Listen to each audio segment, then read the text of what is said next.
Just finish up the coaches show, so Stevie P hammered me for 20 minutes. Let's see if we can go through this again. Call cat. You know, when you play a weekend series, you have to expect there's going to be some highs and lows, and the issue when you come out of it, at least for us and for is, I know for y'all it's just you won 2 and you lost 1, and for us this weekend it was a good weekend. It was a good weekend because we struggled and we had some people struggle and it cost us a game, and then we got to go address it right then. We didn't have to wait a week to address it. We got to address it that night. In between a doubleheader, we had 30 minutes to go address it. The kids did a good job. I mean, that's how leadership is built. They did a good job addressing it. They did it in a good fashion. They came out the next game, really, first of all, before they came out the next game, they put themselves in a position to win game 1. And then came out game 2 and won in convincing manner, and then came out game 3 and then won the series and did it in a dominating fashion. So, look, I get it. I understand that it hurts your RPI. I understand it hurts your chances of getting a national seed. I understand it hurts your chances of hosting. We understand all that, but those are not the issues that we as a team will confront right now. What we confront as a team is we have to continue to learn and grow and get better. And if the game is going to knock us on the head, say, in order to do what you need to do, you have to get this area of the game fixed. You need to get this area shored up a little bit. You need to get this kid going a little bit. You need to take care of this issue right here. And that's a good thing. I mean, we as coaches can understand that you need to do that, and we can say it over and over and over. But as soon as the game says, hello, and the kids understand it, and most times the way they understand it is when it hurts. After a loss, and after a loss that you give away. So they felt it, and I saw a bunch of kids that were hurt. They emotionally invest themselves and they give all they have every game. So they felt it and they're hurt, and then they win, they fixed it. So that's a good weekend to me. It's a great weekend to me.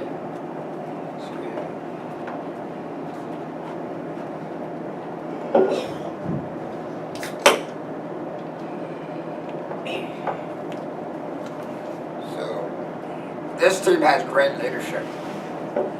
This team has great leadership. That's something we were worried about at the beginning of the season. This team has good leadership.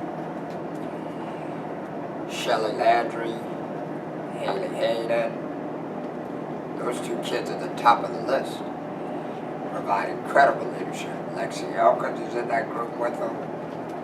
Kelsey Vincent has done an amazing job. Got some good kids on this team. And leadership not only about getting in somebody else's face and saying, screaming at them and yelling about them. That's not leadership to me. I mean, what these kids are doing is they're investing themselves into those relationships and helping others try to find solutions. Anybody get in somebody's face and yell, oh, catch the ball, or you need to hit, or you need to do, that's not leadership. Leadership is sitting with somebody and then helping them figure out how to get better, how to find solutions, how to go from A to B. And those kids are willing to do it. They're selfless kids who really love and care about each other and care about winning. So I'm very impressed with these kids. I'm very, very impressed with our team. I'm impressed with their leadership. I'm impressed with their maturity. I'm impressed with the way they compete.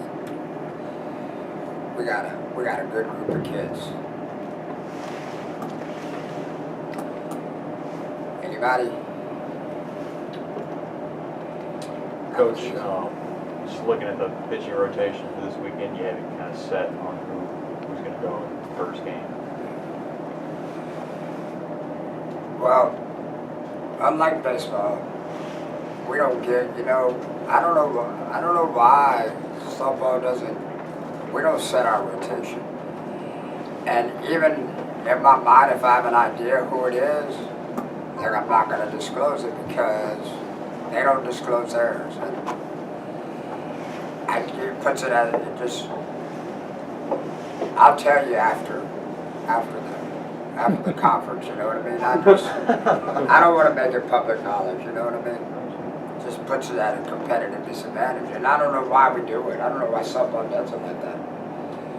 But they don't announce their starters and we don't announce ours. I mean, we're like looking over the bullpen and sending somebody back there. And we really don't know who's starting until they exchange lineups at the pregame conference. And I don't know why that is, but that's the way it is. Speaking of one of your starters, Christina came back and got game 2 for you, 8 strikeouts in that game. Came back, finished off game 3 too. How good is it to see her, even just health-wise, being able to push through 2 straight games? I didn't want to put the load on her this early. We talked about that last week. But we had to. And the kid's a competitor. When she gets in the moment, she just reverts back. I mean, she's gonna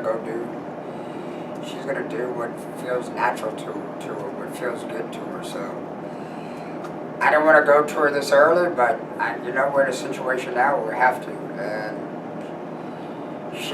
trust me, she's been begging for the ball. Every game, she's like, Coach, give me the ball. Coach, give me the ball. She'll start texting me today, Coach, I want the ball. Coach, I'm ready. Coach, I'm good. Coach, I want the ball. Coach, what jumps out at you at Texas State, just looking at them preparing for this weekend? I mean, they're good. They can hit. And they play hard. And we're going to get their best shot. So, now, if you look at how the rest of the conference shapes up, got 3 series left on the road and 1 at home. So, if we're going to do what we need to do, we're gonna have to be tough. We're gonna have to be tough on the road, and it's not going to be easy at Texas State. This is not going to be an easy series for sure. But our kids are ready. Our kids, they love this, man. They love the challenge, and they love what's in front of them. If you keep up with what's going on in our conference, it's interesting right now. It's interesting how it's shaping up. Got a lot of interesting stuff happening. I'm even surprised by some of it. Coach, in game 1, you started Creighton and then you brought Megan Thomas in pretty early after that, and she went a while. Was it matchup based, something in practice? Was Leah feeling okay? Trying to get Aaliyah's attention. She started out hot, started to struggle, started to feel sorry for herself, started to lose confidence, started to have a pity party. So now, sometimes you take the game away from them and they realize it's not as bad as maybe they're making it out to be.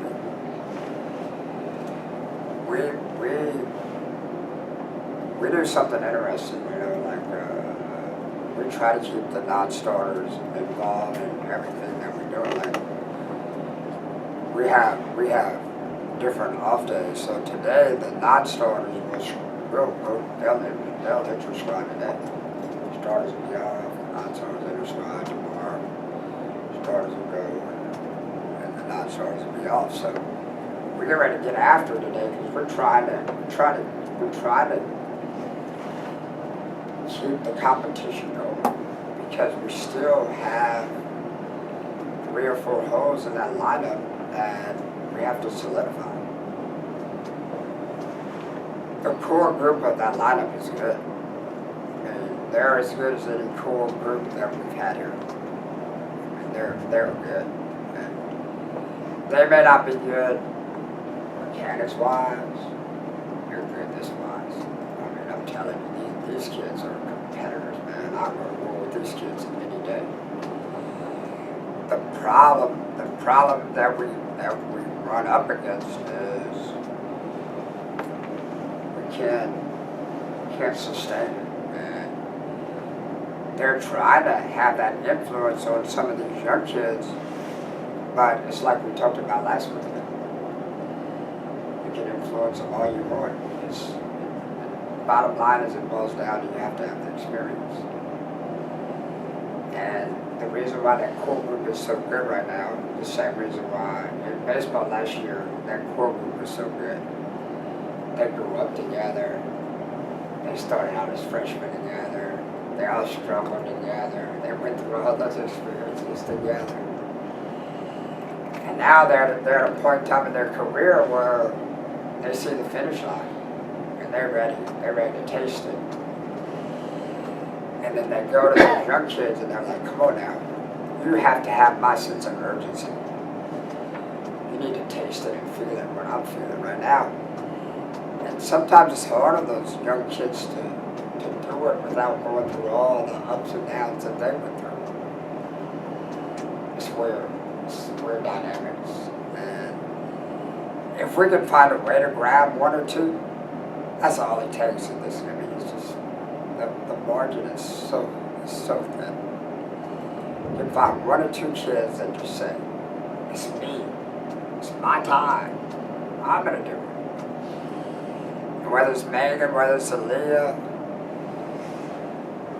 whether it's one of those kids maybe that hasn't even had an at-bat all year.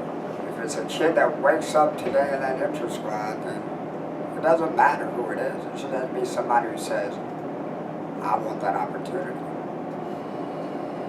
Athletics that's why we love it. That's why we're attracted to it. Because it presents those opportunities for somebody to come out of nowhere and just say, it's me. It's my turn. I mean, the game gives you those opportunities all the time. And when somebody goes grab it, then y'all have fun. Y'all have fun talking about it, telling the stories, seeing why, and how people can go get it. So, I think DJ's close, man. I think DJ Sanders is very close. I think she took a big step forward this weekend. I was excited to see her step forward. Now we gotta go find one more. Thank you all. Thank you, Coach. Thank you, Coach.